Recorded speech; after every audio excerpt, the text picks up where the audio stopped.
So good morning, everyone. Let us start with the financial accounting. So it is unit 1. Okay, I'm starting this on the channel.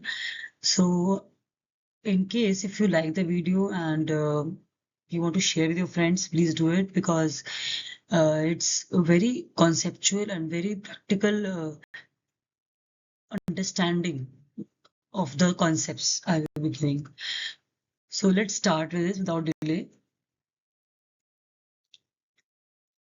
Now, see what basic things. So let us know to understand the accounting subject. The most important thing comes over here is the that why we study accounts, why we are studying this subject, why this is so important, what benefit you will get if you study accounts or you make accounts, right?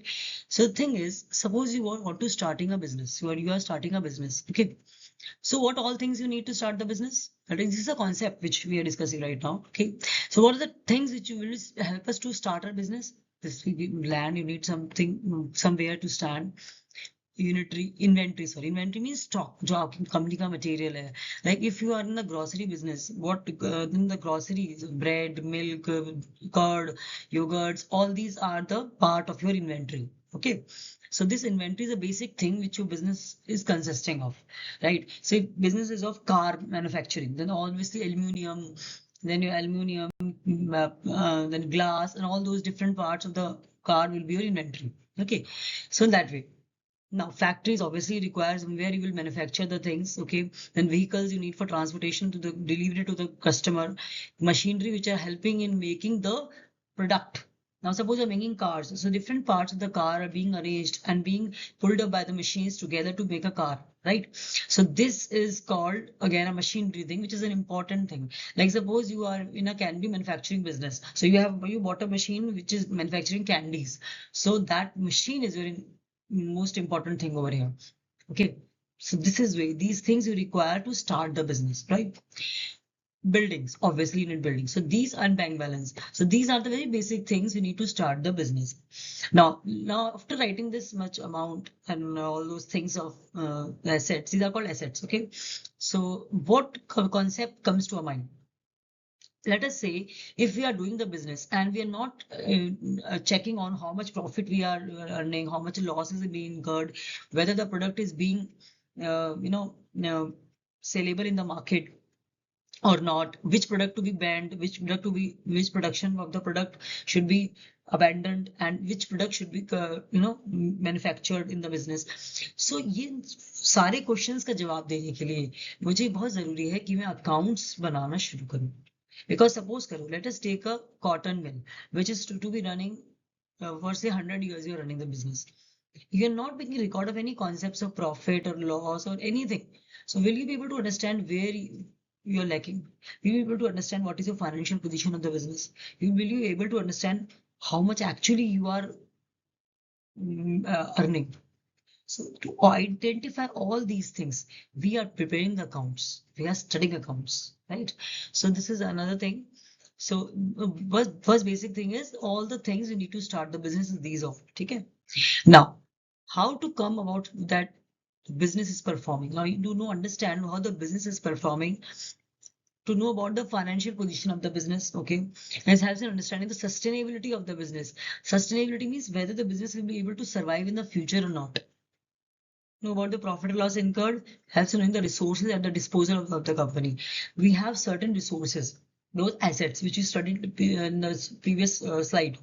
That is your machines, building, equipment. All these are the resources which your business has for its disposal. Okay, that means for how much actually resources, how much actually assets the company is using. Okay, to pay off the liabilities, to pay off the debts, to pay off the obligations of third parties. So that is why we are preparing and making this accounts. We are preparing accounts, studying accounts, because you want to know the financial position of the business, how the business is performing, whether the profit or loss is being incurred by the business. Okay, how much resources or assets the company has to pay off the liabilities. I think it's clear now, right? So let us move on to another thing. Now, next is what are the assets? Now, the previous slide you studied about the assets. It's about the things which you start the business. Okay. things which we use to start the business. Now, these are called assets, because these assets are helping in generating the revenue for the business, and they are the resources which are being owned by the company, and it has a future economic value. Now, the most important concept comes over here is, for an item to be an asset, it must satisfy two criteria. It must be a resource to the company. Second, it should have a future economic value. Now you will understand that what are the meaning of these two particular things, right? Now, let us first of all understand the meaning of resources. Resources means the factors of production which are helping in generating the revenue for the business. Like suppose, for example, I told you about the candy manufacturing machine. Now, the candy manufacturing machine is making the candies. So this is a factor of production, that resource. Now, because of this making of the candies, you will be able to earn the money. You'll be able to sell the candies and you will get the money in return from the customers, right?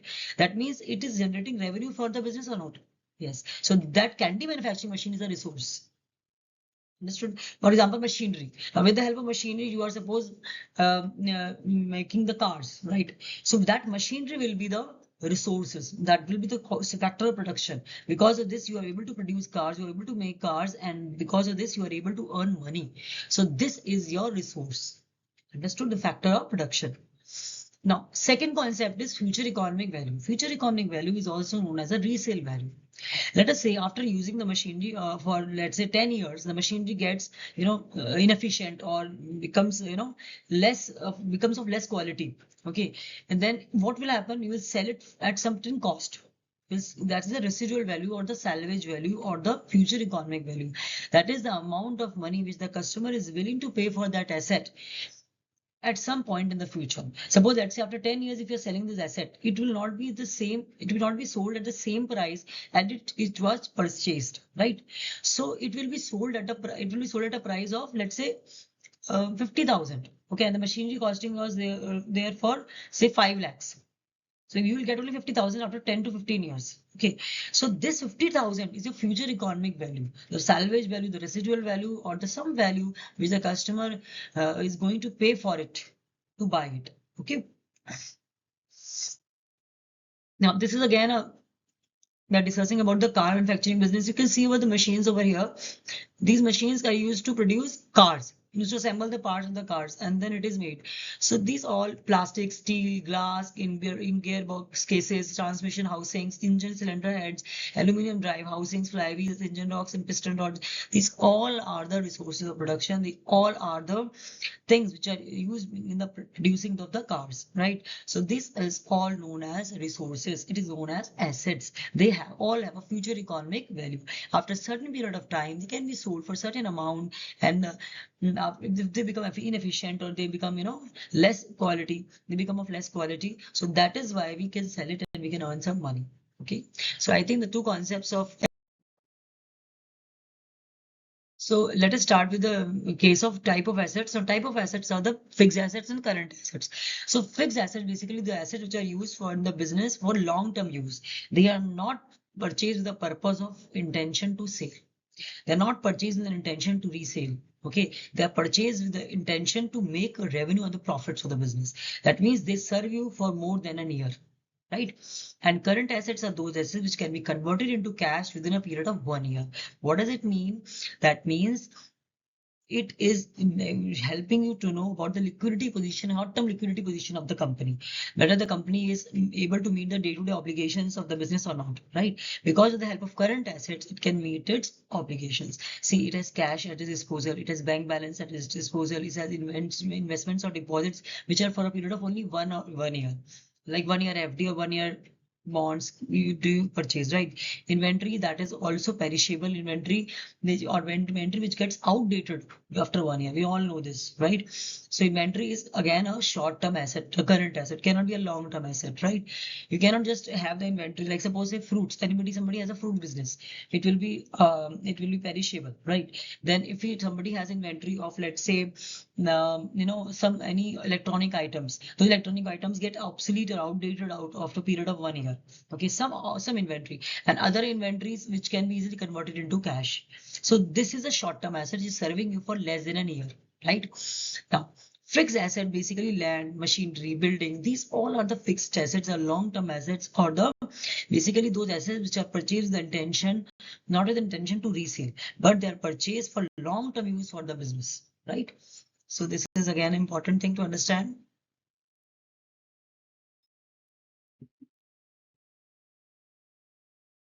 Okay, let us start with this liabilities now. So in this particular video, we're discussing about only the assets and the liabilities. So concept will be clear, right?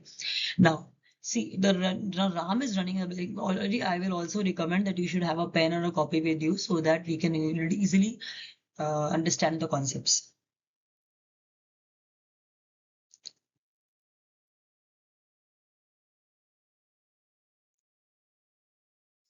Now, Ram is running the business electronic expertise in electronic products. He purchased some products like television, mixer grinders, and washing machines on credit from Clarion Corporation worth rupees 330 lakhs. Now, this 3 lakhs.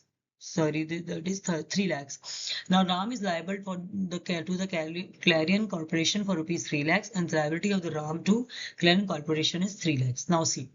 Liability is basically what happens. Suppose person Ram is doing the business. He is in business of electronic products, right? Now to sell those products, he is a kind of a trader. Okay, he purchased some materials or some electronic products from from the Clarion Corporation or any third party. Okay, and purchase it on credit. He purchased it on credit. Now, who is doing the business in this particular case? Ram. Okay, so when Ram is doing the business, we will only maintain the books of Ram. This is very, very important. You can note down somewhere that if you are doing any business, this concept will be very important. You will do the questions of journal entries or, about the practical questions. It will be very helpful to you. Okay. So when Ram is doing the business, that means you will prepare the accounts of Ram. We will record in the books of Ram. Okay. So in the books of Ram, we write over there and we write over there in the box Clarion Corporation. Okay. So Clarion Corporation is the party from whom the goods were purchased. Now, this is the third party for the business. Okay, third party means the person who is different from the business. Okay, who is not basically outsiders of the business. Okay, now what does it mean? Now that means this Clarion Corporation is that business to whom business owes money. Clarion Corporation is basically that entity to whom business owes money. Okay, so this particular amount is 3 lakhs. So this is the obligation which Ram is liable to pay. This is the amount which is Ram business is liable to pay to Clarion Corporation. So another most important thing you write down, you never use the name of the person in the person who is doing the business is never mentioned in the books of accounts. The person who is doing the business is never mentioned in the books of accounts. What does it mean? Suppose Ram का business है, तो हम Ram word पूरे accounts maintain करने में नहीं लिखेंगे, क्योंकि business राम का है. Another third more important thing you can write down: business is separate from the owner. It is considering that business is separate from the owner. That means Ram is basically doing the business, but is the owner who is contributing the capital to the business. Okay, and business is a separate thing, electronic products. For example salary paid to Mohan. अब मुझे बताइए salary paid to Mohan business expense है कि राम का personal expense है? Salary paid to Mohan, कोई मोहन का employ है, उसको सैलरी दी गई है, तो ये बिजनेस का खर्चा है कि राम का खर्चा है, पर्सनल बिजनेस का खर्चा है, तो इसे बिजनेस की बुक्स में दिखाएंगे. सपोज राम ने मूवी देखी अपने फ्रेंड्स के साथ, will you show that in the books of accounts? No, you won't be showing it in the books of accounts because Ram is the person who is doing the business, but he is the owner of the business who's contributing the capital to the business. Okay, so it is kind of a liability only. It's kind of a liability thing only. You need to understand when we discuss about the journal entries. Okay, so till now you understand that he is a person who is owing money to the Clarion Corporation. He's a person of the business who is an entity who is owing money to the Clarion Corporation. Most important thing, so liability is a legal obligation or the entity arising from the past transactions or past events. Now that action has been done, that action of buying the goods from Clarion Corporation becomes a past transaction because the amount is paid at a future date. So it becomes a past transaction, right? तो amount हमने कब दिया था? बाद में. और हमने पहले क्या किया था, परचेज की थी। परचेज करेंगे, सपोज हमने परचेज की 1 अप्रैल को, हमने पेमेंट दी 30 मई को, तो हमने क्या किया, हमारे पास ट्रांजेक्शन्स के लिए तो ऑब्लिगेशन पूरी की, they are payable to third parties obviously. Then the settlement of such transaction result in the transfer or use of assets. Now you're transferring some assets to the other third party. Suppose you bought some cash, so you're transferring the cash to the party. Okay, so you buying goods for cash, then you're transferring the cash to the third party. So this all is the provision of services or any benefits in the future you are providing. Okay. Now accounts payable, income tax payable, these interest payable, these all are the liabilities of the business. So thank you everyone. Thank you so much. Thank you for this. Please do share and like and subscribe if you like the video.